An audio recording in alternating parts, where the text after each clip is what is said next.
빗속 공동묘지, 태수가 삽으로 구덩이를 파고 있다. 서연이 검은 우산을 쓰고 화연의 팔을 붙잡고 서 있다. 경찰차 사이렌 소리가 멀리서 들려오기 시작한다. 화연은 70년 인생 중 가장 절망적인 순간을 맞고 있다. 자신이 키운 조카가 돈 때문에 자신을 죽이려 한다는 충격적 현실, 병원에 간다던 거짓말, 모든 것이 치밀한 살인 계획이었다.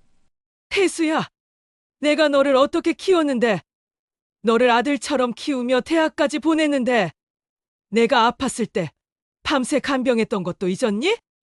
내 모든 걸 너에게 주었는데, 이게 보답이냐? 정신 차려라. 이게 사람이 할 짓이냐? 너희가 그 그림들의 진짜 의미를 알기나 하니? 그건 돈이 아니야. 내 평생의 혼이 담긴 작품들이야. 내가 너희에게 무슨 잘못을 했다고 이러는 거냐? 죽더라도 너희 손에 내 재산은 못 넘긴다. 내 예술은 너희 욕심보다 오래 산다. 이모님, 미안하지만 저희도 살아야 해요. 서연이 빚이 너무 많아서 더 이상 견딜 수가 없어요. 명품 가방, 비싼 옷, 고급 레스토랑, 더 이상 감당할 수가 없어요. 그림이 아무리 아름다워도 배를 채워주지는 못해요. 지금 와서 예술 타령은 무슨 소용이에요. 현실을 보세요. 이모님, 당신도 쓸데없는 일에 끼어들었네요. 이제 돌아갈 수 없어요. 이모님, 어차피 혼자 계시면서 외로우셨잖아요. 그 비싼 그림들도 썩혀두고만 계셨고요. 저희가 활용하는 게 더 나을 것 같아요. 이모님, 이제 편히 쉬세요. 더 이상 고생하지 마세요. 경찰이 와도 이미 늦었어요. 이모님이 우리를 진짜 가족이라고 생각했다면 애초에 그 비싼 그림들을 나눠주셨겠죠. 결국 이기적인 거예요. 구독, 좋아요, 알림 설정은 무료입니다. 오늘도 한 번만 눌러주시면 가슴 저린 사연을 놓치지 않을 거예요. 드라마 제작에도 큰 힘이 됩니다. 아, 그리고 좋아요, 옆에 하이프로 응원도 부탁드립니다. 혹시 이 이야기 어디서 시청하고 계신가요? 지역 이름이나 어느 장소 댓글로 남겨주시면 반갑게 인사드리겠습니다. 그리고 알림 설정 해놓으시면 매일 신선하고 재미있는 이야기를 제일 먼저 들으실 수 있습니다. 감사합니다. 그럼 오늘 사연 시작하겠습니다. 서울 변두리의 오래된 단독주택, 그곳엔 70세 화가 윤하연이 살고 있었습니다. 비 오는 날이면 어김없이 작은 화실 창가에 앉아 묵묵히 붓질을 하는 것이 화연의 일상이었죠. 창밖으로 떨어지는 빗방울 소리를 들으며 캔버스에 색을 올리는 순간만이 화연에게는 진정한 평안이었습니다. 화실 한쪽 벽에는 수십 년간 그려온 작품들이 빼곡히 걸려 있었고, 또 다른 벽면에는 붓과 물감들이 가지런히 정리되어 있었습니다. 오늘도 화연은 새로운 작품을 그리고 있었습니다.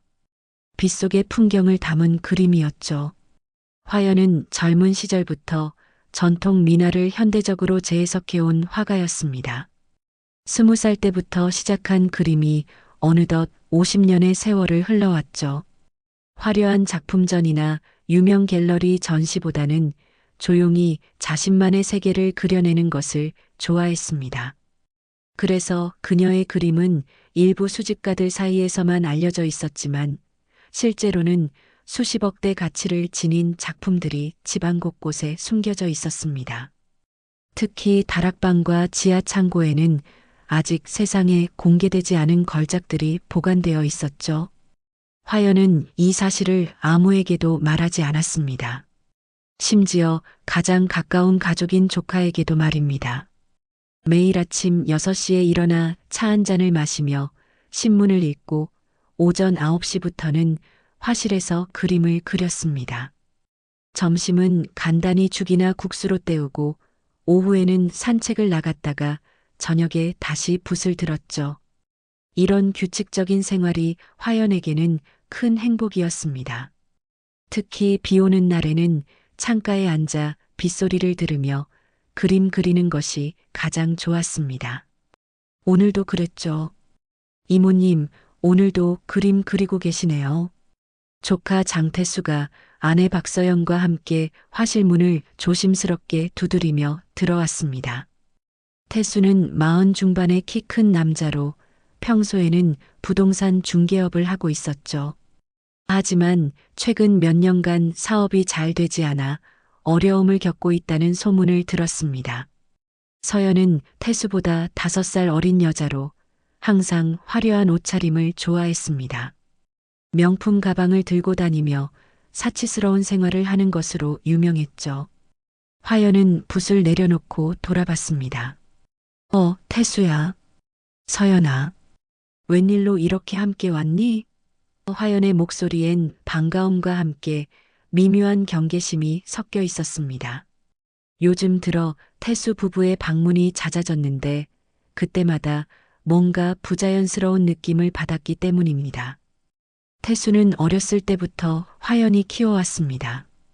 태수의 부모인 화연의 남동생 부부가 교통사고로 세상을 떠났을 때 태수는 겨우 15살이었죠. 화연은 결혼도 하지 않고 평생을 태수를 자식처럼 키웠습니다. 대학까지 보내주고 결혼할 때도 많은 도움을 주었죠. 하지만 태수가 결혼한 후로는 서연의 영향인지 화연을 찾는 일이 뜸해졌었습니다. 그런데 최근 들어서는 자주 찾아오기 시작했죠. 저희가 부양해 드릴게요, 이모님. 서연이 살갑게 다가와 화연의 어깨를 어루만졌습니다. 혼자 계시면 얼마나 외로우시겠어요. 태수랑 제가 자주 와서 돌봐드릴게요. 서연의 목소리는 꿀처럼 달콤했지만 화연은 그 속에 숨겨진 무언가를 느꼈습니다. 마치 연기를 하는 것 같은 어색함이 있었죠. 태수도 고개를 끄덕이며 덧붙였습니다. 이모님께서 저를 키워주신 은혜를 어떻게 잊을 수 있겠어요. 이제 저희가 보답할 차례죠. 하지만 태수의 말에도 진정성이 느껴지지 않았습니다. 오히려 외운 듯한 느낌이었죠. 화연은 태수의 어린 시절을 떠올렸습니다. 그때는 정말 순수하고 착한 아이였는데 언제부터인가 변하기 시작했습니다. 하지만 화연은 그들의 눈빛에서 묘한 탐욕이 깃들어 있음을 감지했습니다. 특히 서연이 화실을 둘러볼 때마다 그림들을 훑어보는 시선이 예사롭지 않았죠. 서연의 시선은 마치 물건의 값을 매기는 감정사의 그것과 닮아 있었습니다. 벽에 걸린 그림 하나하나를 자세히 살펴보며 때로는 액자 뒤편까지 들여다보기도 했습니다. 이모님 그림들 정말 아름다우시네요.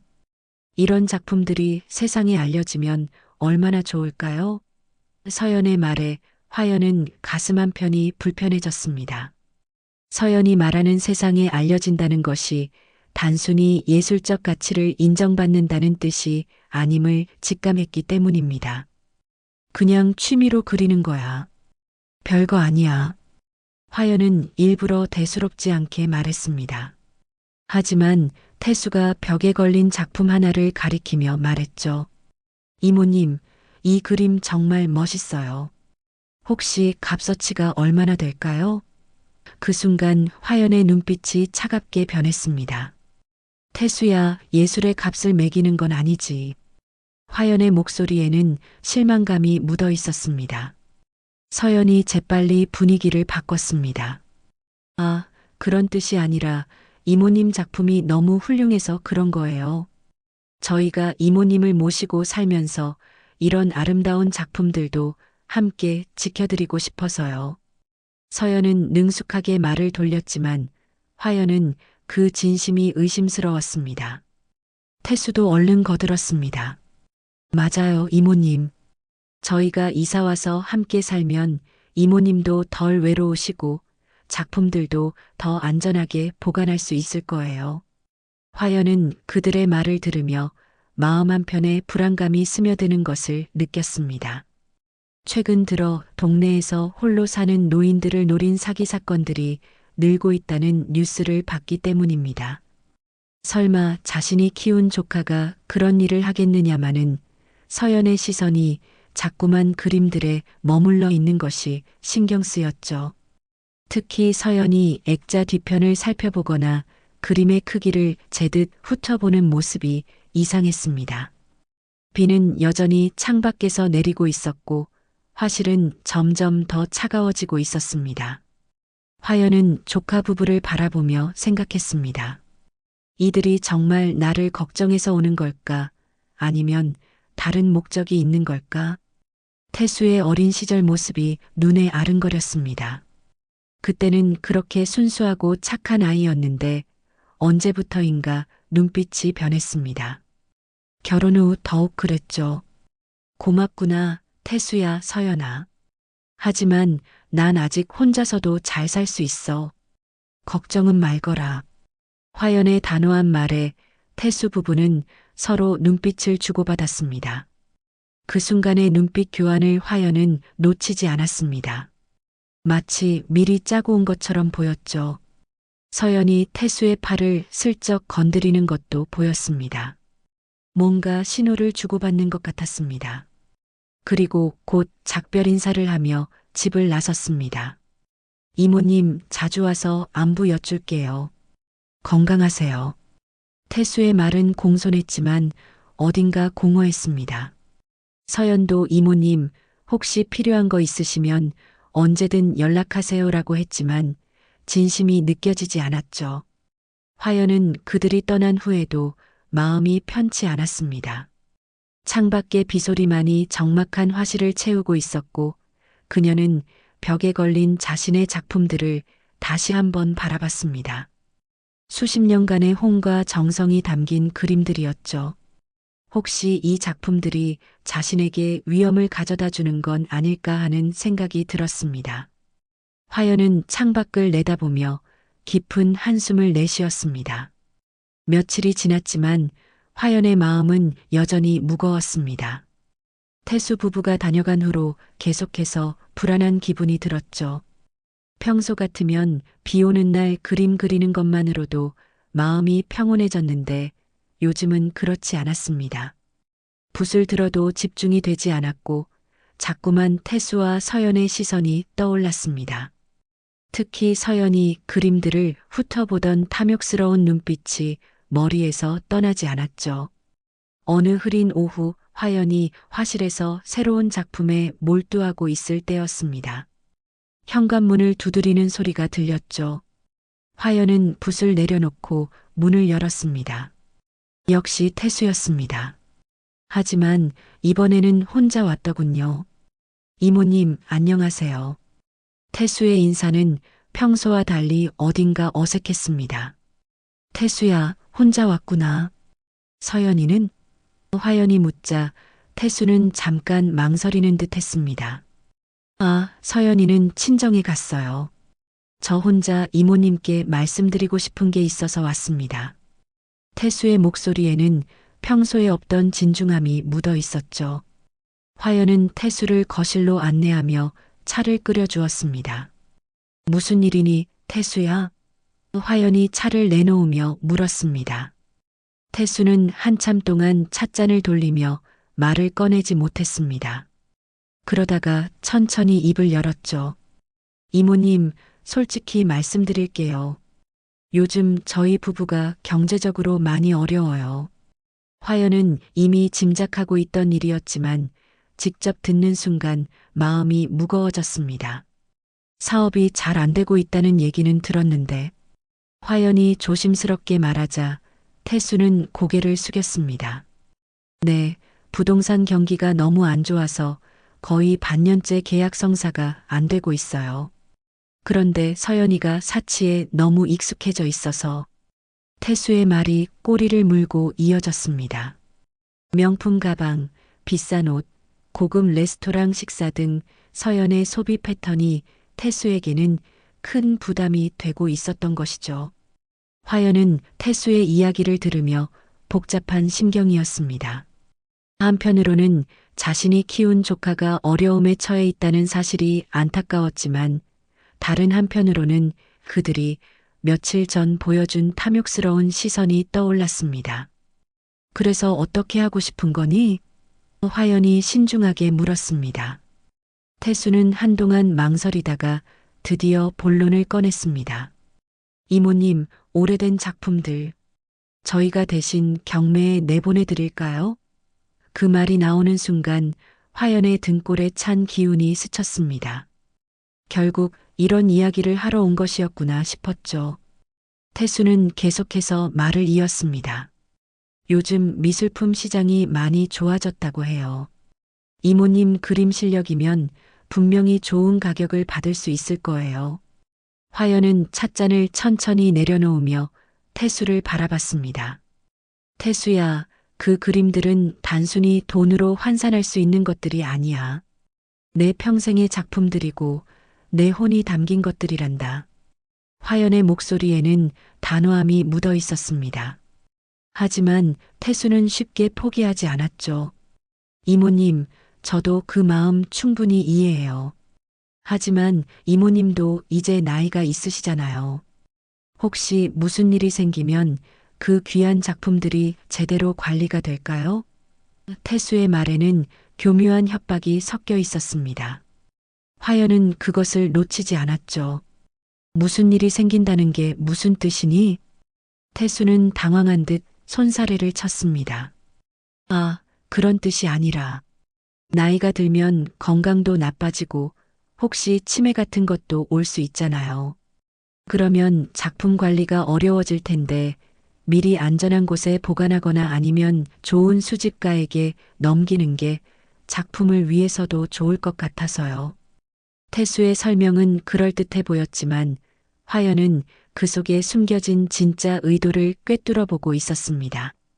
고마운 마음은 알겠지만 내 작품들은 내가 알아서 할게. 화연은 단호히 거절했습니다.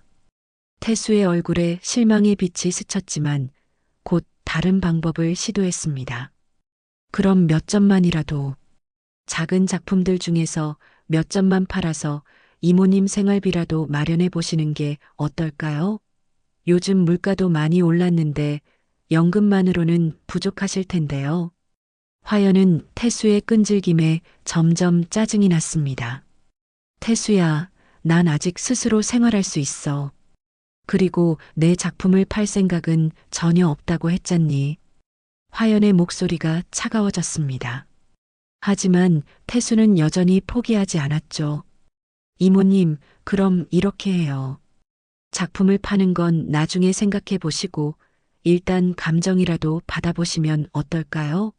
정확한 가치를 알아야 나중에 보험도 들 수 있고 도난 당했을 때도 신고할 수 있잖아요.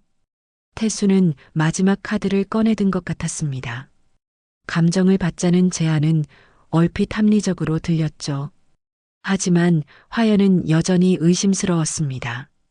감정을 받으면 그 정보가 어디로 갈지 모르잖니. 도둑들이 그런 정보를 어떻게 이용할지도 모르고. 화연의 걱정은 현실적이었습니다. 실제로 고가의 미술품을 소장한 집들이 표적이 되는 경우가 많다는 뉴스를 본 적이 있었거든요. 태수는 점점 초조해 보였습니다. 이모님, 제가 아는 믿을 만한 감정사가 있어요. 비밀 보장도 확실하고 수수료도 저렴해요. 그분한테 부탁하면 집에서 조용히 감정해 줄 수도 있고요. 태수의 제안은 마치 모든 것을 미리 계획해 놓은 것처럼 구체적이었습니다. 화연은 태수를 바라보며 깊은 실망을 느꼈습니다. 자신이 그토록 아끼며 키운 조카가 결국 돈 때문에 이런 말을 하고 있다니요. 태수야, 오늘은 그만 돌아가거라. 내가 생각해 볼게. 화연의 말에 태수는 마지못해 일어났습니다. 이모님, 정말 심각하게 생각해 보세요. 저희만 생각해서 하는 말이 아니라 이모님을 위해서도 좋은 일이라고 생각해요. 태수는 마지막까지 설득을 시도했지만 화연의 의지는 변하지 않았습니다. 태수가 떠난 후 화연은 혼자 거실에 앉아 깊은 생각에 빠졌습니다. 태수의 말 중에서 특히 신경 쓰이는 부분이 있었습니다. 혹시 무슨 일이 생기면이라는 표현이었죠. 그리고 치매나 건강 악화를 언급한 것도 마치 위협처럼 들렸습니다. 화연은 불안한 마음에 창밖을 바라보며 중얼거렸습니다. 설마 태수가 그런 생각을 할 리는 없겠지. 하지만 마음 한편에는 두려움이 자리 잡기 시작했습니다. 며칠 후 서연이 슬쩍 꺼낸 말이 귓가에 맴돌기 시작했습니다. 태수와의 대화 후 며칠이 지났지만 화연의 불안감은 더욱 깊어졌습니다. 밤마다 잠들기 전 문단속을 2번씩 확인하고 낮에도 창문 너머로 누군가 지켜보고 있는 것 같은 기분이 들었죠. 특히 태수가 했던 혹시 무슨 일이 생기면이라는 말이 자꾸만 머릿속을 맴돌았습니다. 그런 불안한 마음 때문인지 그림에도 집중할 수 없었고 식욕도 떨어졌습니다. 평소 좋아하던 비 오는 날의 화실 풍경도 이제는 을씨년스럽게만 느껴졌습니다. 그러던 어느 날 오후 현관벨이 울렸습니다. 화연이 문을 열자 이번에는 서연이 혼자 서 있었습니다. 평소보다 더 화려하게 차려입은 서연의 모습이 어딘가 어색해 보였죠. 값비싼 명품 코트를 입고 있었고 손에는 고급 가죽 핸드백을 들고 있었습니다. 이모님, 안녕하세요. 오늘 태수는 일이 있어서 저 혼자 왔어요. 서연의 목소리는 평소보다 더 다정했지만 화연은 그 속에 숨겨진 의도를 느꼈습니다. 서연아, 웬일이니? 혼자 오다니 드문 일이네. 화연이 묻자 서연은 환한 웃음을 지으며 답했습니다. 이모님께 좋은 소식을 가져왔어요. 앉아서 차 한잔하면서 이야기할까요? 서연은 스스럼 없이 부엌으로 가서 차를 끓이기 시작했습니다. 마치 자기 집처럼 행동하는 서연의 모습을 보며 화연은 묘한 기분이 들었죠. 언제부터 서연이 이렇게 자연스럽게 자신의 집을 드나들게 되었을까 하는 생각이 들었습니다. 거실에 앉아 차를 마시며 서연이 꺼낸 이야기는 예상했던 것과는 달랐습니다. 이모님, 제가 아는 분이 미술품 투자 회사를 운영하는데요. 그분이 이모님 작품에 관심이 있다고 하시더라고요. 서연의 말에 화연은 눈썹을 찌푸렸습니다. 내 작품을 어떻게 알고 있다는 거니? 난 전시회도 하지 않는데. 서연은 당황하지 않고 대답했습니다. 아, 제가 사진을 몇 장 찍어서 보여줬거든요. 물론 이모님 허락 없이 한 건 아니고 그냥 자랑하고 싶어서요. 그랬더니 그분이 정말 놀라시면서 꼭 한번 뵙고 싶다고 하시더라고요. 화연은 서연이 언제 자신의 작품 사진을 찍었는지 기억나지 않았습니다. 하지만 서연이 방문할 때마다 스마트폰을 자주 만지작거렸던 것이 떠올랐죠. 그 사람이 누구인데? 어떤 회사라고 했니? 화연이 더 구체적으로 물었습니다. 서연은 잠깐 당황하는 듯 했지만 곧 대답했습니다. 아, 김 대표라고 하시는데요. 강남에서 큰 미술품 투자 회사를 하고 계시더라고요. 유명한 작가들 작품도 많이 다루시고 해외 수출도 하신다고 해요. 서연의 설명은 그럴듯했지만 구체적인 회사명은 말하지 않았습니다. 그래서 어쩌자는 거니? 화연의 목소리에는 경계심이 묻어 있었습니다. 서연은 더욱 친근하게 다가앉으며 말했습니다. 이모님, 그분 말씀이 이모님 작품들을 맡아서 관리해 드릴 수 있다고 하시더라고요. 팔지는 않고요. 그냥 안전한 곳에 보관하면서 가치가 오르기를 기다리는 거죠. 그러면 이모님께서는 매달 일정한 수익도 받으실 수 있고요. 화연은 서연의 제안을 들으며 어이가 없었습니다. 마치 자신의 작품들이 단순한 투자 상품인 것처럼 이야기하고 있었거든요. 서연아, 내 그림들은 팔 물건이 아니라고 몇 번이나 말했잖니. 그리고 난 돈이 필요하지도 않아. 화연의 목소리가 단호해졌습니다. 하지만 서연은 포기하지 않았습니다. 이모님, 저도 처음에는 그렇게 생각했어요. 하지만 요즘 현실을 보세요. 이모님도 이제 70이시고 혼자 사시는데 나중에 건강이 안 좋아지시면 어떻게 하실 거예요? 서연의 말 속에는 태수와 마찬가지로 교묘한 위협이 섞여 있었습니다.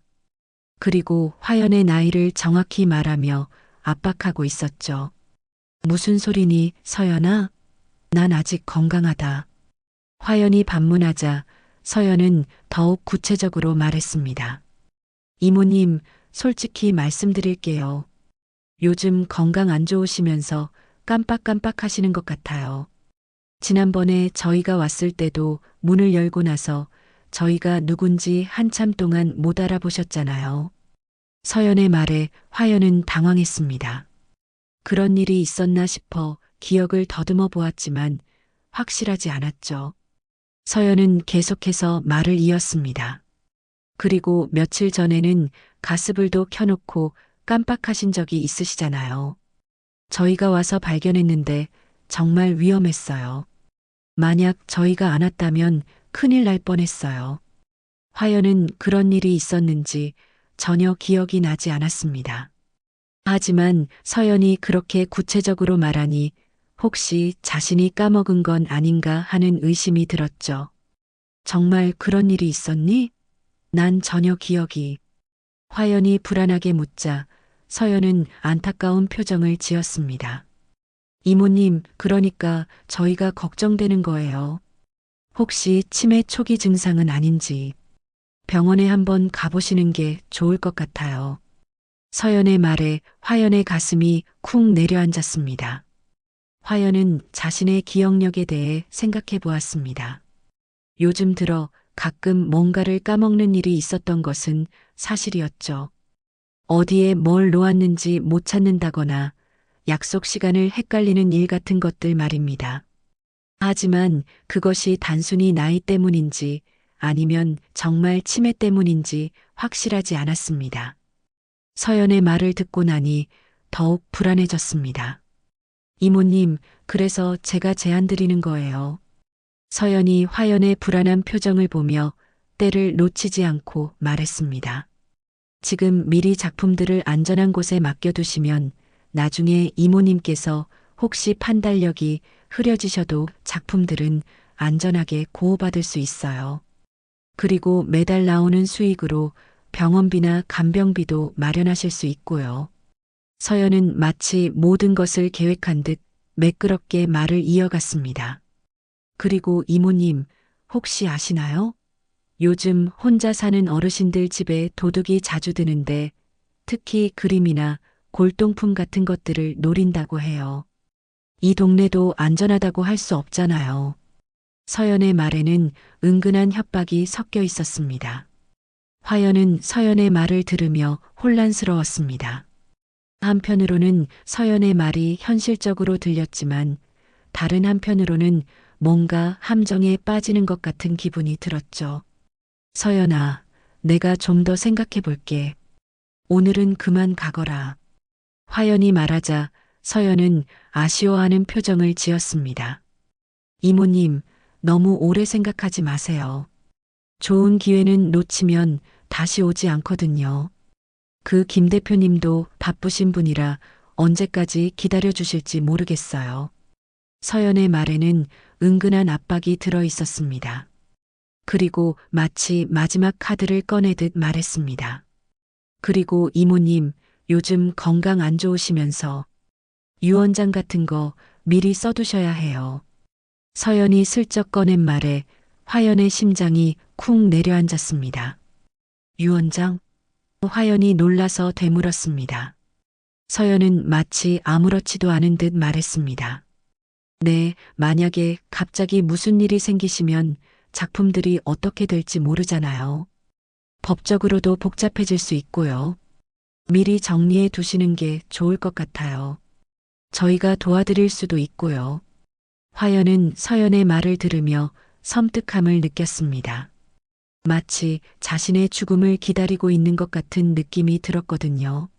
서연아, 난 아직 죽을 생각 없다. 그런 소리 하지 마라. 화연의 목소리에는 날카로움이 묻어 있었습니다. 서연은 당황한 듯 손사래를 쳤습니다. 아, 그런 뜻이 아니라 만약을 대비해서 말씀드린 거예요. 이모님께서 100세까지 건강하셨으면 좋겠어요. 하지만 준비는 미리 해두시는 게 좋잖아요. 하지만 서연의 말은 전혀 진심으로 들리지 않았습니다. 오히려 위협적으로까지 들렸죠. 서연이 떠난 후 화연은 혼자 거실에 앉아 깊은 생각에 잠겼습니다. 서연이 한 말들이 자꾸만 머릿속을 맴돌았죠. 정말 자신이 깜빡깜빡하고 있는 건가? 가스불을 켜놓고 까먹은 적이 정말 있었나? 그리고 유 원장 이야기는 왜 나온 걸까? 화연은 점점 더 혼란스러워졌습니다. 그날 밤 화연은 잠들기 전 자신의 일기장을 꺼내 들었습니다. 혹시 서연이 말한 일들이 정말 있었는지 확인해 보려고 했죠.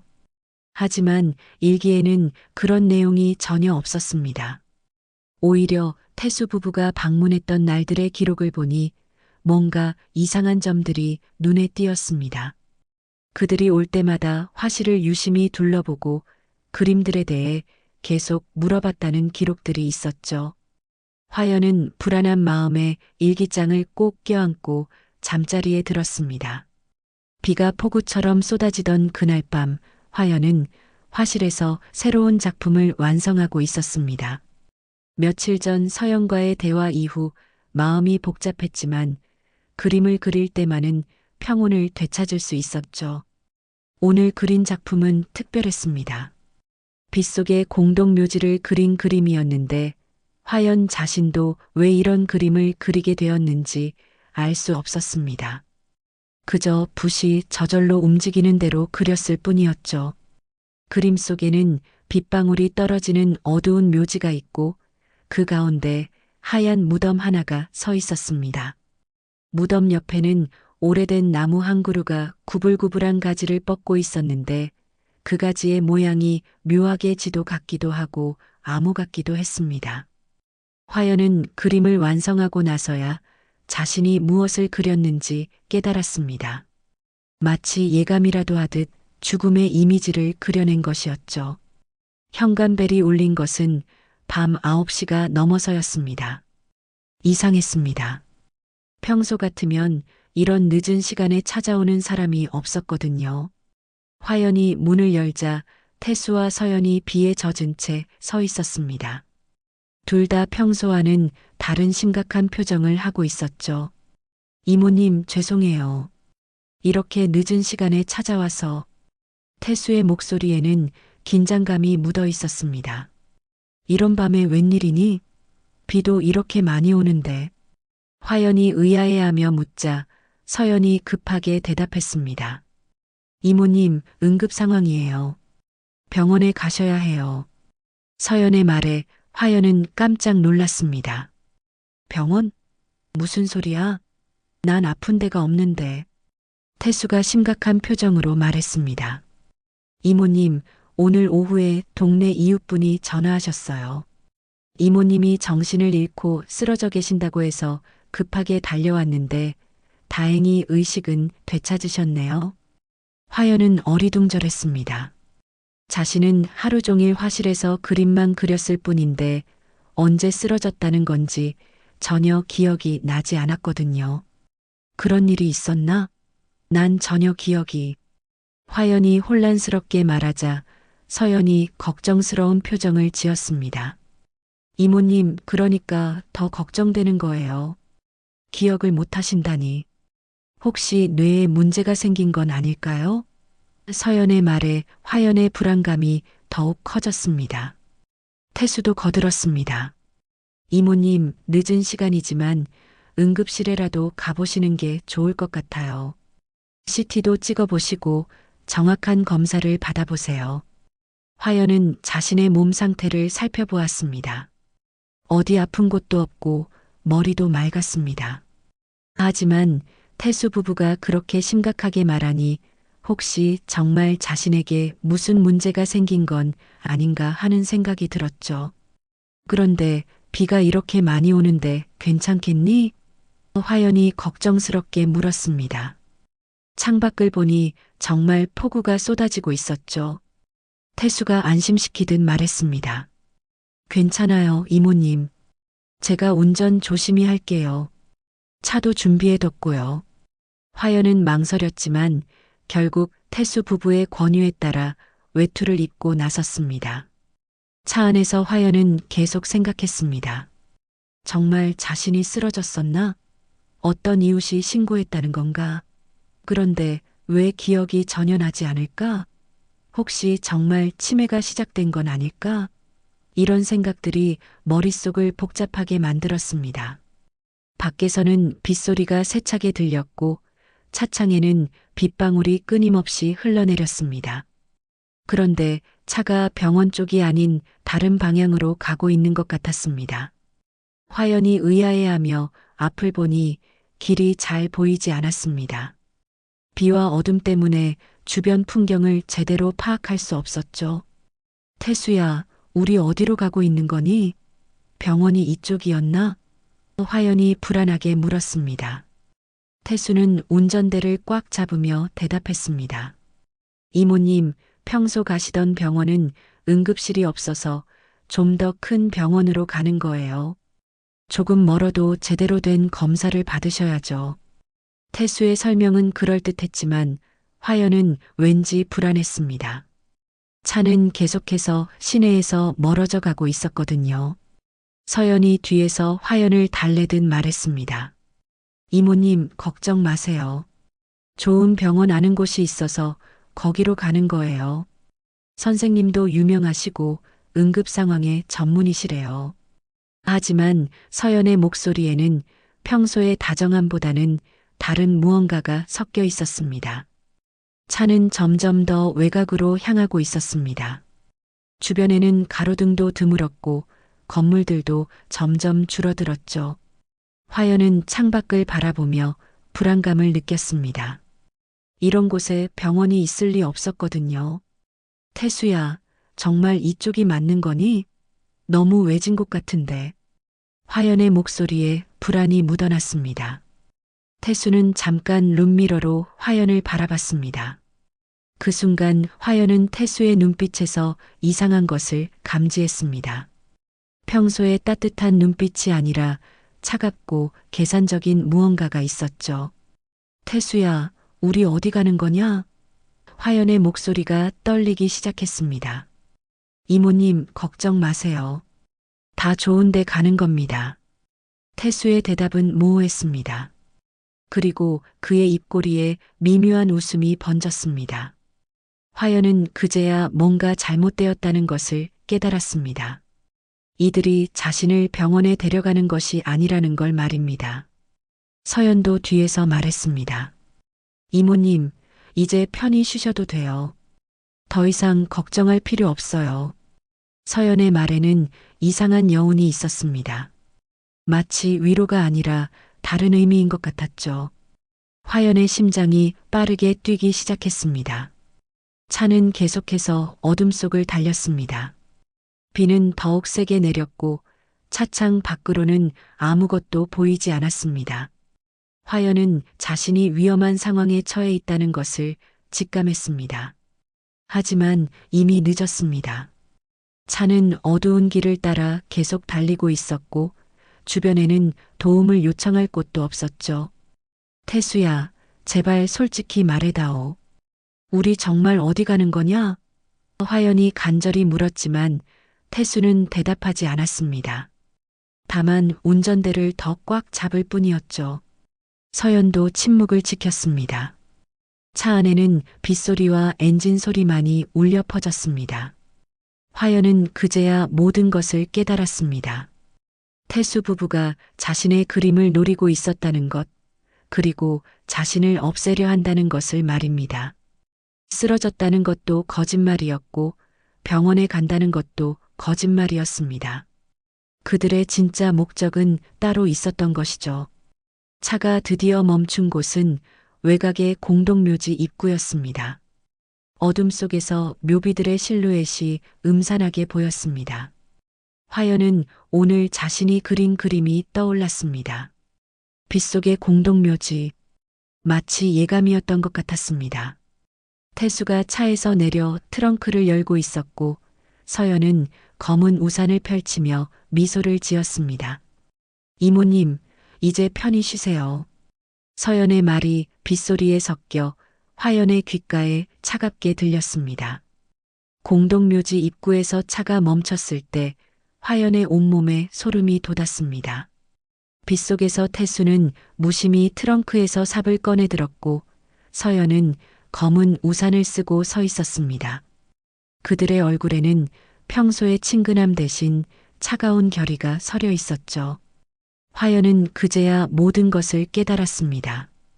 이들이 정말로 자신을 없애려 한다는 것을 말입니다. 태수야, 서연아, 정신 차려라. 이게 뭐 하는 짓이냐? 화연이 떨리는 목소리로 말했지만 태수는 삽을 어깨에 메고 묘지 쪽으로 걸어가기만 했습니다. 빗방울이 삼날에 떨어지며 쇠소리를 냈죠. 서연은 화연의 팔을 잡으며 말했습니다. 이모님, 이제 그만 가셔야 해요. 더 이상 고생하지 마세요. 화연은 서연의 손을 뿌리치려 했지만 힘이 빠져 있었습니다. 나이 때문일 수도 있었고 충격 때문일 수도 있었죠. 내가 너희에게 무슨 잘못을 했다고 이러는 거냐? 태수야, 난 너를 아들처럼 키웠는데. 화연의 말에 태수가 잠깐 멈춰 섰습니다. 태수는 삽을 땅에 꽂고 돌아봤습니다. 이모님 미안해요. 하지만 저희도 살아야 해요. 태수의 목소리에는 미안함보다는 체념이 묻어 있었습니다. 서연이가 빚을 너무 많이 졌어요. 명품 가방, 비싼 옷, 고급 레스토랑. 이제 더 이상 감당할 수가 없어요. 서연이 거들었습니다. 이모님, 어차피 이모님도 혼자 계시면서 외로우셨잖아요. 그리고 그 비싼 그림들도 썩혀두고만 계셨고요. 저희가 활용하는 게 더 나을 것 같아요. 서연의 말에는 죄책감이라곤 찾아볼 수 없었습니다. 오히려 당연하다는 듯한 어조였죠. 화연은 비에 젖은 풀 냄새 속에서 죽음이 가까워짐을 느꼈습니다. 하지만 동시에 분노도 치밀어 올랐습니다.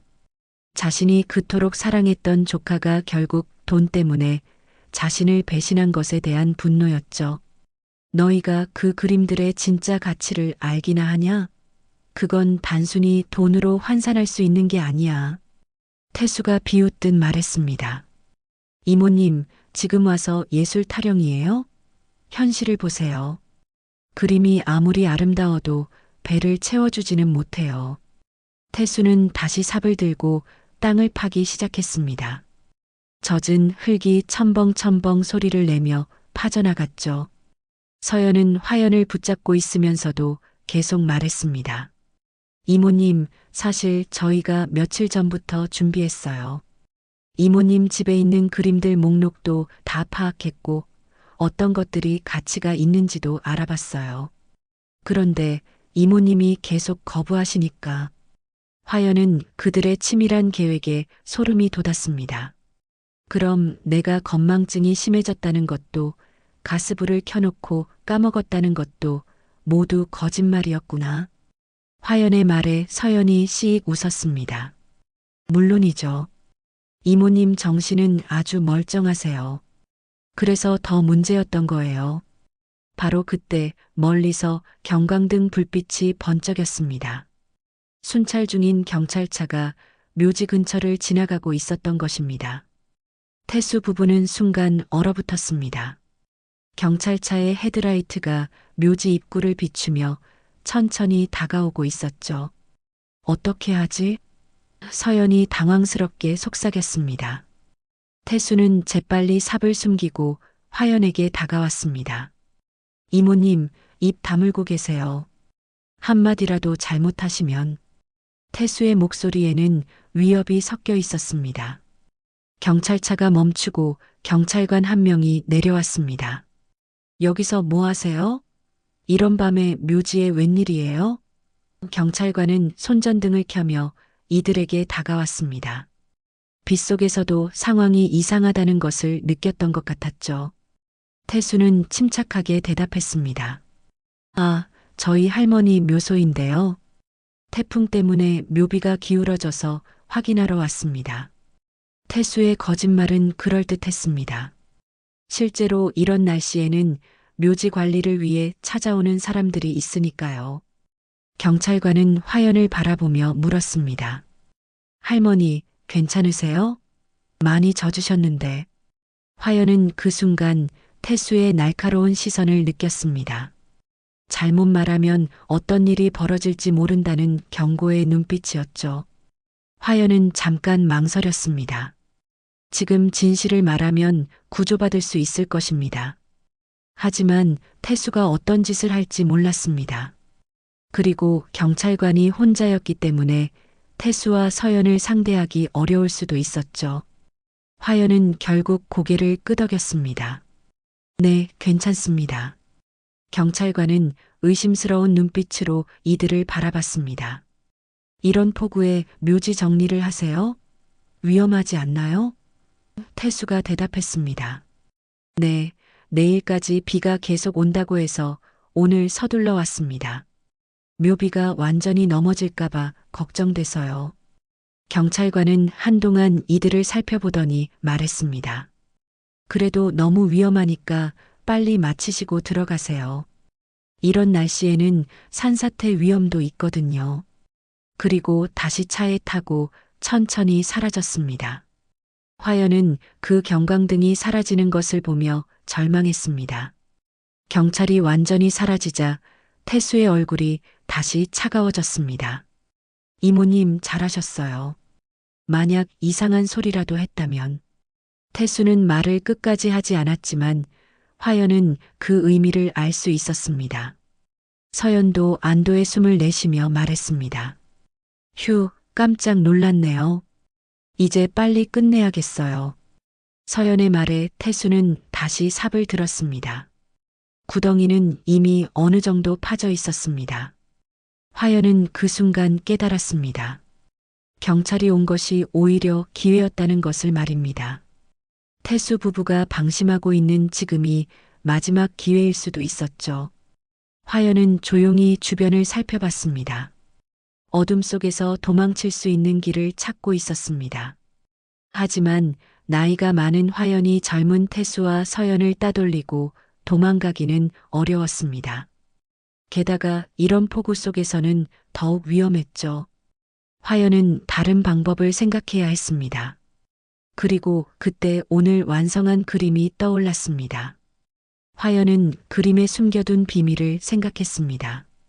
최근 완성한 대작인 빗속 공동묘지 그림의 하얀 무덤 옆 나무가지 모양의 암호를 숨겨둔 것을 말입니다.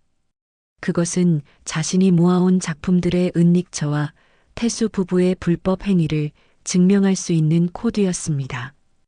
혹시 오늘이 마지막 날일 수도 있다는 직감 때문에 화연은 마음속으로 다짐했습니다. 죽더라도 너희 손에 내 재산은 못 넘긴다. 그리고 화연은 기회를 기다리기 시작했습니다. 반격할 수 있는 마지막 기회를 말입니다. 경찰차가 완전히 사라진 후 묘지는 다시 고요해졌습니다. 빗소리와 태수가 땅을 파는 소리만이 정막을 깨뜨렸죠. 화연은 이 상황에서 살아남을 방법을 필사적으로 생각하고 있었습니다. 나이 많은 자신이 젊은 태수와 서연을 상대로 물리적으로 대항할 수는 없었지만 다른 방법이 있을 것이라고 믿었습니다. 서연이 화연의 팔을 더 세게 잡으며 말했습니다. 이모님, 이제 정말 끝이에요. 더 이상 고생하지 마세요. 서연의 목소리에는 가짜 동정심이 묻어 있었습니다. 화연은 그 순간 서연의 치명적인 약점을 떠올렸습니다. 서연이 겁이 많다는 것을 알고 있었거든요. 서연아, 너 정말 이런 일을 할 수 있다고 생각하니? 화연이 조용히 말했습니다. 사람을 죽이는 것은 생각보다 쉽지 않아. 특히 너처럼 약한 사람에게는 말이야. 화연의 말에 서연의 손이 미묘하게 떨리는 것을 느낄 수 있었습니다. 태수가 삽질을 멈추고 돌아봤습니다. 이모님, 쓸데없는 소리 하지 마세요. 이미 여기까지 온 것도 모자라서. 태수의 목소리는 단호했지만 화연은 그의 눈에서도 불안감을 읽을 수 있었습니다. 아무리 돈에 눈이 멀었다고 해도 사람을 죽이는 것은 다른 차원의 일이었으니까요. 화연은 계속해서 그들의 심리를 흔들기로 했습니다. 태수야, 너 정말 나를 죽일 수 있겠니? 너를 아들처럼 키운 이모를? 화연의 목소리에는 슬픔과 실망이 진하게 배어 있었습니다. 내가 어렸을 때 아팠던 날들, 내가 밤새 간병했던 것 기억나니? 너를 대학까지 보내려고 내가 얼마나 힘들게 살았는지 아니? 태수의 손에서 삽이 흔들렸습니다. 그런 이야기 하지 마세요. 지금 와서 그런 소리를 해봤자.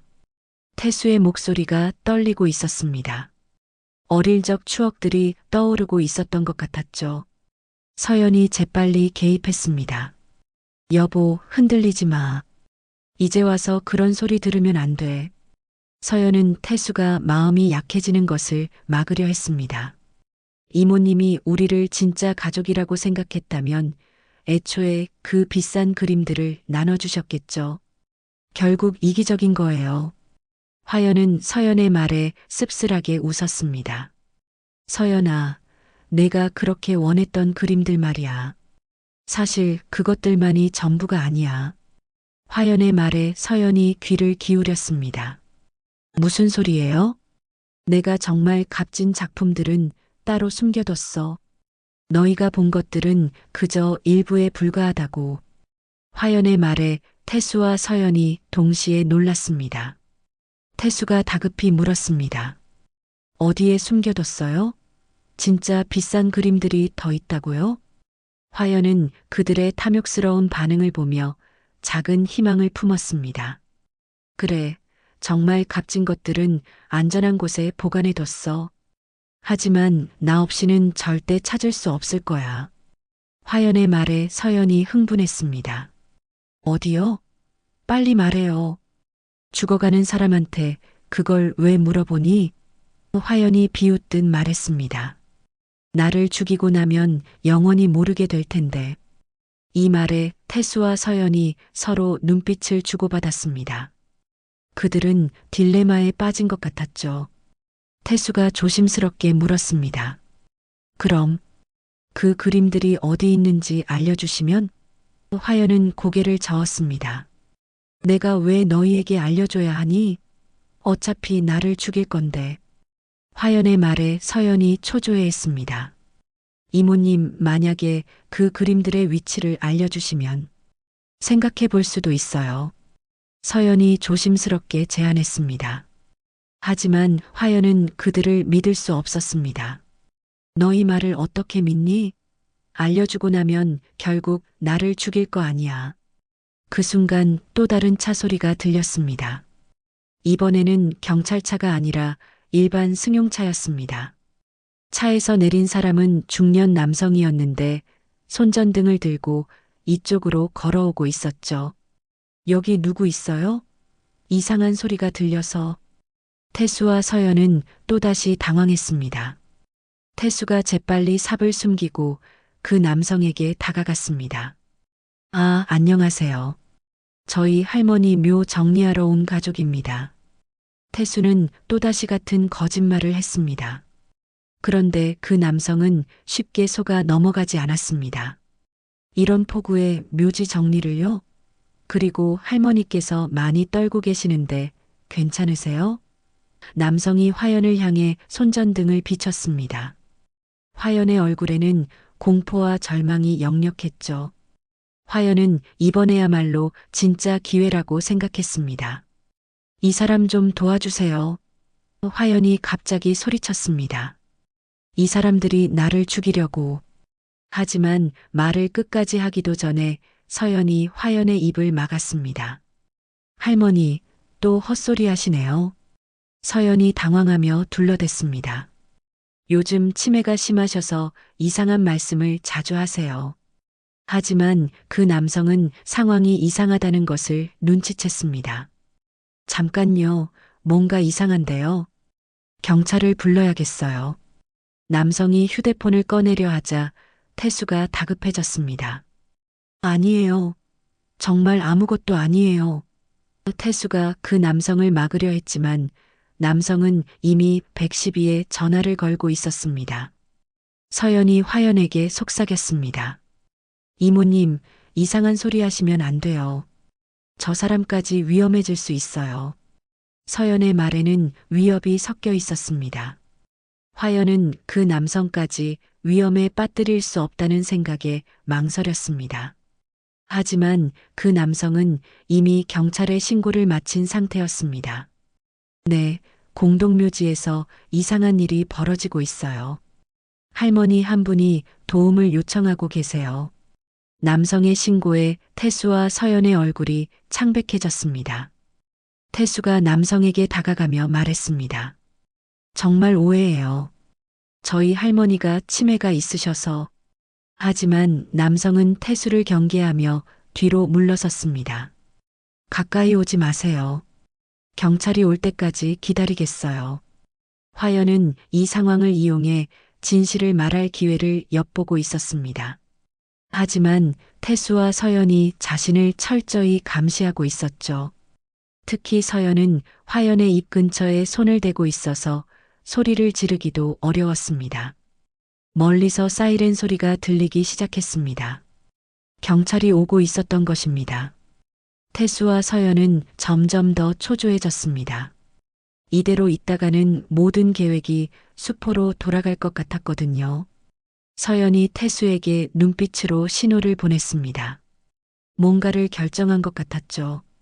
화연은 그들의 마지막 발악이 시작될 것 같은 불안한 예감을 느꼈습니다.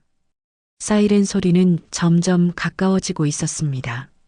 사이렌 소리가 점점 가까워지자 태수와 서연은 완전히 다른 사람이 되었습니다. 더 이상 망설이거나 주저하지 않았죠. 서연이 화연의 팔을 더욱 세게 붙잡으며 속삭였습니다. 이모님, 이제 정말 끝이에요. 경찰이 와도 늦었어요. 서연의 목소리에는 절망적인 결의가 담겨 있었습니다. 태수도 그 남성을 향해 다가가며 말했습니다. 당신도 쓸데없는 일에 끼어들었네요. 이제 돌아갈 수 없어요. 그 순간 화연은 마지막 기회라고 생각하고 온 힘을 다해 소리쳤습니다. 도와주세요. 이 사람들이 나를 죽이려고 해요. 내 그림을 빼앗으려고. 화연의 절규가 빗소리를 뚫고 묘지에 울려 퍼졌습니다. 그 소리는 절박했고 처절했죠. 서연이 다시 화연의 입을 막으려 했지만 이미 늦었습니다. 그 남성은 화연의 말을 듣고 확신했습니다. 역시 뭔가 이상했어. 경찰이 올 때까지 여기서 기다려요. 남성은 휴대폰에 손전등을 켜서 주변을 비추며 태수와 서연을 경계했습니다. 하지만 태수는 더 이상 기다릴 수 없다는 듯 그 남성에게 달려들었습니다. 방해하지 마. 태수가 소리치며 남성을 밀쳤습니다. 두 사람이 몸싸움을 벌이기 시작했습니다. 비에 젖은 땅에서 넘어지고 일어서기를 반복하며 격렬하게 싸웠죠. 그 남성은 태수보다 나이가 많았지만 필사적으로 저항했습니다. 이 사람들 미쳤어. 정말 할머니를 죽이려고 했어. 남성이 소리치며 태수의 팔을 붙잡았습니다. 화연은 이 틈을 타서 서연의 소나기에서 벗어나려 했습니다. 나이가 많았지만 생명의 위기 앞에서는 평소보다 더 큰 힘이 났죠. 서연아, 정신 차려라. 이게 사람이 할 짓이냐? 화연이 서연을 밀치며 소리쳤습니다. 화연의 목소리에는 분노와 실망 그리고 배신감이 진하게 묻어 있었습니다. 서연은 당황하며 화연을 다시 잡으려 했지만 쉽지 않았습니다. 평소 겁이 많던 서연은 상황이 이렇게 될 줄 몰랐거든요. 처음 계획할 때는 단순히 화연을 설득해서 그림을 넘겨받는 정도로 생각했었습니다. 이모님, 가만히 계세요. 저희도 어쩔 수 없어요. 서연의 목소리에는 절망감과 공포가 뒤섞여 있었습니다. 그때 경찰차 2대가 묘지 입구에 도착했습니다. 경광등이 어둠을 밝히며 상황을 드러냈죠. 빨갛고 파란 불빛이 빗속에서 번갈아가며 깜빡였습니다. 경찰관들이 차에서 내려 달려오기 시작했습니다. 거기 뭐 하는 거야? 모두 손들어. 경찰관의 우렁찬 소리가 묘지에 울려 퍼졌습니다. 태수는 그 남성과의 몸싸움을 멈추고 서연을 향해 소리쳤습니다. 빨리 와. 이제 정말 끝났어. 태수의 얼굴에는 패배감이 역력했습니다. 하지만 서연은 이미 공포에 질려 있었습니다. 처음 계획했던 것과는 너무나 다른 상황이 되어버렸거든요. 그저 돈을 얻으려던 계획이 살인미수까지 가게 될 줄은 꿈에도 생각하지 못했던 것입니다. 화연은 경찰관들을 향해 손을 흔들며 소리쳤습니다. 여기요. 도와주세요. 이 사람들이 나를 죽이려 했어요. 화연의 목소리는 절박했지만 동시에 안도감도 섞여 있었습니다. 드디어 구조가 왔다는 희망이 보였거든요. 경찰관들이 화연의 소리를 듣고 빠르게 달려왔습니다. 손전등 불빛이 묘지를 훤히 밝혔죠. 모두 손들고 엎드려. 경찰관이 권총을 꺼내며 소리쳤습니다. 경찰관들은 상황이 심각하다는 것을 즉시 파악했습니다. 태수와 서연은 더 이상 도망갈 곳이 없었습니다. 서연이 먼저 무너져 내렸습니다. 죄송해요, 죄송해요. 서연이 울먹이며 말했습니다. 평소 강하게 보이려 했던 모습은 온데간데 없고 그저 겁에 질린 여자의 모습만 남아 있었죠. 하지만 태수는 마지막까지 저항했습니다. 잘못 알고 계세요. 저희 할머니가 치매가 있어서 이상한 말씀을 하시는 거예요. 태수는 여전히 거짓말로 빠져나가려 했습니다. 하지만 경찰관들은 이미 상황을 파악하고 있었죠. 묘지에서 구덩이를 파놓고 있는 상황 자체가 충분히 의심스러웠습니다. 화연이 경찰관에게 다가가며 말했습니다. 경찰관님, 이 사람들이 내 그림을 빼앗으려고 나를 죽이려 했어요. 여기 땅도 파놓고. 화연이 태수가 파놓은 구덩이를 가리키자 경찰관들의 표정이 굳어졌습니다. 구덩이의 크기와 깊이를 보니 무엇을 위한 것인지 명확했거든요.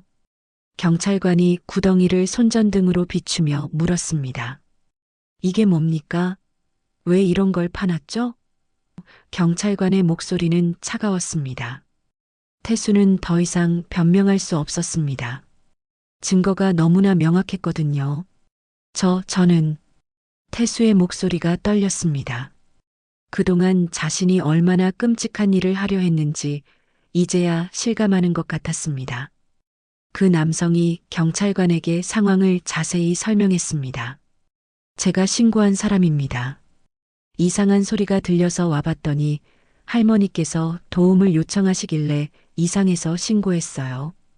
이 사람들이 뭔가 나쁜 일을 하려는 것 같았거든요. 특히 이 남자가 저한테 달려들기도 했고요. 경찰관은 고개를 끄덕이며 상황을 정리하기 시작했습니다. 화연은 경찰관에게 자세한 상황을 차분하게 설명했습니다. 저는 화가인데 조카와 조카 며느리가 제 그림을 노리고 있었어요. 처음에는 팔라고 하더니 나중에는 관리를 맡겨달라고 했고 오늘은 병원에 간다고 속여서 여기까지 데려왔어요. 화연의 설명은 차근차근 이어졌습니다. 목소리는 떨렸지만 정확하고 구체적이었죠. 경찰관이 태수에게 날카롭게 물었습니다. 사실입니까? 할머니를 이런 곳까지 데려온 이유가 뭡니까? 태수는 더 이상 거짓말을 할 수 없었습니다. 증거들이 너무 명확했거든요. 구덩이, 삽, 그리고 증인들까지 모든 것이 그들의 계획을 증명하고 있었습니다. 저희가 돈이 너무 급해서. 태수의 고백이 떨리는 목소리로 시작되었습니다. 서연도 울면서 말했습니다. 미안해요, 이모님. 저희가 정말 잘못했어요. 빚이 너무 많아서 정신이 나갔나 봐요. 명품을 너무 많이 사고 카드값도 감당이 안 되고. 서연의 고백 속에는 후회와 절망이 가득했습니다. 하지만 화연은 그들의 사과를 쉽게 받아들일 수 없었습니다. 자신의 목숨이 위험했던 상황이었거든요. 경찰관들은 태수와 서연을 체포하기 시작했습니다. 살인미수와 강도미수 혐의로 긴급 체포합니다. 묵비권을 행사할 수 있으며 수갑이 채워지는 차가운 소리가 빗소리와 함께 들렸습니다. 태수와 서연의 얼굴에는 절망이 가득했죠. 그들의 인생이 완전히 망가지는 순간이었습니다. 화연은 그들을 바라보며 복잡한 심경이었습니다. 분노와 실망, 그리고 안도감이 뒤섞여 있었죠. 동시에 자신이 그토록 사랑했던 조카가 이런 사람이 되었다는 슬픔도 컸습니다. 태수야, 내가 어떻게 이런 일을... 화연의 말에 태수는 고개를 떨군 채 대답하지 못했습니다. 부끄러움과 후회로 고개를 들 수 없었던 것입니다. 경찰관이 화연에게 친절하게 물었습니다. 할머니, 다른 증거가 더 있나요? 이들이 미리 계획했다는 증거 같은 것 말입니다. 화연은 그때 자신이 완성한 그림을 떠올렸습니다. 마치 예감이라도 했듯 그린 빗속 공동묘지 그림이 떠올랐죠. 네, 집에 가면 보여드릴 게 있어요. 화연은 경찰관들에게 자신이 그린 빗속 공동묘지 그림에 대해 말했습니다. 오늘 완성한 그림이 있는데 마치 예감이라도 한 듯 이곳과 똑같은 장면을 그렸어요. 그리고 그 그림에는 특별한 비밀이 숨겨져 있어요. 경찰관들은 흥미롭게 들었습니다. 화가의 직감이라는 것이 때로는 놀랍도록 정확할 때가 있다는 것을 알고 있었거든요. 비는 여전히 내리고 있었지만 화연의 마음은 한결 가벼워졌습니다. 위기를 넘겼다는 안도감과 함께 자신의 지혜와 용기로 위험을 극복했다는 뿌듯함도 느꼈죠. 태수와 서연을 태운 경찰차가 사이렌을 울리며 떠나는 것을 보며 화연은 깊은 한숨을 내쉬었습니다. 그 한숨 속에는 해방감과 동시에 깊은 슬픔도 섞여 있었습니다. 몇 달이 지난 후 서울의 한복판에 자리한 국립미술관에는 특별한 전시회가 열렸습니다. 비와 기억 마이너스 윤하연 화백 특별전이라는 제목의 전시였죠. 화연의 그림들이 드디어 세상에 공개되는 순간이었습니다. 전시회 개막일 비가 부슬부슬 내렸지만 많은 사람들이 우산을 들고 미술관을 찾아왔습니다. 화연은 전시장 입구에서 자신의 작품들을 바라보며 감회가 새로웠습니다. 수십 년간 화실에서 혼자 그려왔던 그림들이 이렇게 많은 사람들의 시선을 받게 될 줄은 꿈에도 생각하지 못했거든요. 특히 전시의 중심에는 그날 밤 완성했던 빗속의 묘지 작품이 자리하고 있었습니다. 그 그림은 이제 단순한 작품이 아니라 진실을 밝혀낸 증거이자 화연의 용기를 상징하는 작품이 되었죠. 미술관 관장인 김도연이 화연에게 다가왔습니다. 화연 선생님, 정말 대단한 전시가 되었네요. 언론의 관심도 뜨겁고 관람객들의 반응도 너무 좋아요. 김도연은 화연의 오랜 친구였고 그날 밤 화연이 위급한 상황에서 전화를 걸었던 바로 그 사람이었습니다. 그때 선생님이 전화하신 게 얼마나 다행인지 몰라요. 화연은 미소를 지으며 답했습니다. 도연아, 내가 없었다면 이 모든 일이 불가능했을 거야. 그날 밤 내가 전화했을 때 바로 달려와 준 덕분에 경찰도 빨리 올 수 있었고, 실제로 김도연은 화연의 전화를 받고 즉시 경찰에 신고했고, 화연의 집 근처 공동묘지 수색을 요청했던 것입니다. 전시장을 둘러보며 화연은 빗속의 묘지 앞에서 멈춰 섰습니다.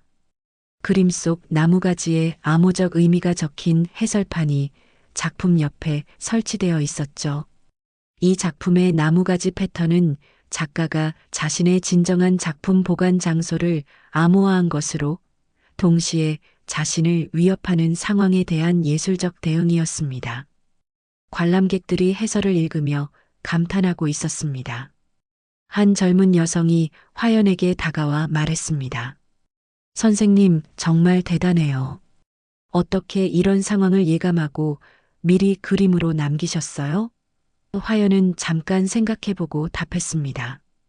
예술가의 직감이라고 할까요? 마음 깊은 곳에서 뭔가 불안함을 느꼈고 그것이 자연스럽게 붓끝으로 흘러나온 것 같아요. 전시장 한쪽에는 사건 관련 언론 보도들도 전시되어 있었습니다. 70세 화가, 그림 속 암호로 조카 부부의 살인 계획 폭로, 예술이 구한 생명, 윤하연 화백의 기적 같은 이야기 등의 헤드라인이 눈에 띄었죠. 화연의 이야기는 전국적인 화제가 되었고 많은 사람들에게 감동을 주었습니다. 전시장을 돌아보던 중 한 기자가 화연에게 인터뷰를 요청했습니다. 선생님, 그때 상황을 다시 떠올리시면 어떤 기분이세요? 화연은 잠깐 침묵하다가 말했습니다. 슬픔이죠. 내가 그토록 사랑했던 조카가 그런 선택을 했다는 것이 가장 큰 상처입니다. 하지만 동시에 예술의 힘을 다시 한번 느꼈어요. 기자가 이어서 물었습니다. 태수 씨와 서연 씨는 현재 어떻게 지내고 있나요? 화연의 표정이 잠깐 어두워졌습니다. 태수는 12년, 서연은 8년 형을 받았어요. 면회는 한 번 갔었는데 화연은 말을 멈췄습니다. 그날의 면회가 떠올랐기 때문이었죠. 면회소에서 만난 태수는 완전히 다른 사람이 되어 있었습니다. 수척해진 얼굴과 깊어진 주름, 그리고 무엇보다 눈빛이 달라졌죠. 이모님, 정말 죄송합니다. 제가 미쳤었어요. 태수의 목소리는 떨렸고 진심 어린 후회가 묻어 있었습니다. 화연은 그런 태수를 보며 복잡한 마음이었습니다. 태수야, 내가 진심으로 뉘우치고 있다는 걸 알아. 하지만 시간이 필요해. 화연의 말에 태수는 눈물을 흘렸습니다. 이모님이 키워주신 은혜를 배신한 제가 용서받을 자격이 있을까요? 화연은 태수의 손을 잡으며 말했습니다. 사람은 누구나 실수를 해. 중요한 건 그 실수로부터 배우는 거야. 전시장으로 돌아온 화연은 기자에게 말을 이어갔습니다. 용서는 쉽지 않아요. 하지만 원망만 하고 살 수는 없죠. 예술이 제게 준 또 다른 선물은 치유의 힘인 것 같아요. 기자는 화연의 말에 깊이 공감하며 고개를 끄덕였습니다. 전시회가 끝날 무렵 화연은 빗속의 묘지 앞에 혼자 서 있었습니다. 그림 속의 묘지는 더 이상 죽음의 상징이 아니라 새로운 시작을 의미하게 되었습니다. 위기를 극복하고 진실을 지켜낸 승리의 상징으로 변한 것이죠. 한 할머니가 화연에게 다가와 말했습니다. 선생님 같은 나이에 그런 용기를 내기가 쉽지 않으셨을 텐데 정말 대단하세요. 화연은 미소를 지으며 답했습니다. 나이는 숫자일 뿐이에요. 중요한 건 포기하지 않는 마음이죠. 전시회는 대성공이었습니다. 3개월간 진행된 전시 기간 동안 10만 명이 넘는 관람객이 다녀갔고 화연의 작품들은 국내외 유명 수집가들의 관심을 받았습니다. 하지만 화연에게 가장 큰 의미는 자신의 예술이 많은 사람들에게 감동과 희망을 준다는 사실이었습니다. 전시 마지막 날 화연은 미술관에서 작은 강연을 했습니다. 예술은 단순히 아름다운 것을 그리는 게 아닙니다. 때로는 진실을 말하고, 때로는 희망을 주고, 때로는 치유를 가져다 주죠. 제게 일어난 일은 예술의 힘을 다시 한번 증명해 준 소중한 경험이었습니다. 강연을 들은 한 젊은 화가가 질문했습니다. 선생님, 앞으로는 어떤 그림을 그리실 계획이세요? 화연은 잠깐 생각해보고 답했습니다. 희망을 그리고 싶어요. 어둠 속에서도 빛을 찾는 사람들의 이야기를 말이에요. 전시회가 완전히 끝난 후 화연은 자신의 화실로 돌아왔습니다. 오랜만에 창가에 앉아 새로운 캔버스 앞에 섰습니다. 밖에는 또 비가 내리고 있었지만 이제 그 비는 두렵지 않았습니다. 오히려 새로운 영감을 주는 친구 같았죠. 화연은 붓을 들고 새로운 그림을 그리기 시작했습니다. 이번에는 밝은 색채로 가득한 그림이었습니다. 비 개인 후에 무지개를 그리고 있었죠. 그 무지개는 고난을 이겨낸 후에 찾아오는 희망을 상징하는 것 같았습니다. 창밖의 빗소리를 들으며 화연은 혼자 중얼거렸습니다. 태수야, 서연아, 내 예술은 너희 욕심보다 오래 살아남을 거야. 그리고 언젠가는 너희도 진정한 회개를 통해 새로운 삶을 시작할 수 있기를 바란다. 그리고 고요히 미소 지었습니다. 화연의 그림 속 무지개는 점점 더 선명해지고 있었습니다. 그것은 단순한 무지개가 아니라 인생의 폭풍을 이겨낸 승리자의 무지개였죠. 70세의 화가는 여전히 꿈을 그리고 있었고 그 꿈은 더욱 아름답게 빛나고 있었습니다. 끝까지 시청해 주셔서 감사합니다. 지금까지 이 이야기 어디서 시청하고 계셨나요? 지역 이름이나 어느 장소 댓글로 달아주시면 감사한 마음으로 꼭 반갑게 답글로 인사드리겠습니다. 구독, 좋아요, 알림 설정도 부탁드립니다. 그리고 좋아요, 옆에 하이프로 응원도 부탁드립니다.